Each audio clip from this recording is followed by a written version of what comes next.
వాడు మంచోడే కానీ కోపం వస్తే గేమ్ చేంజర్గా రామ్ చరణ్. గూస్ బంప్స్ తెప్పిస్తున్న టైటిల్ వీడియో. ఇది ఒక political action thriller movie. Game changer టీజర్ను నవంబర్ 9న ఉత్తరప్రదేశ్ రాష్ట్ర రాజధాని లక్నోలో విడుదల చేశారు. ఈ సినిమా తెలుగు, తమిళ, హిందీ భాషల్లో 2025 జనవరి 10న విడుదల కానుంది. ఈ సినిమాలో విలన్గా కనిపించనున్న మలయాళం స్టార్ నటుడు.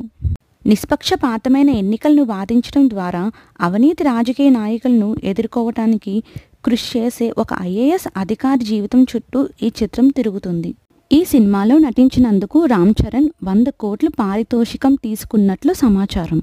ఇది మొత్తం బడ్జెట్లో దాదాపు 22% ఉంటుంది. ఇది చాలా పెద్దది. జరగండి జరగండి జరగండి అనే పాట కోసం 20 కోట్లు ఖర్చు చేసి భారతీయ సినిమా చరిత్రలోనే అత్యంత ఖరీదైన పాటను రూపొందించినట్లు గతంలోనే వెల్లడైంది. I am Deepika Rajeev. Thank you so much.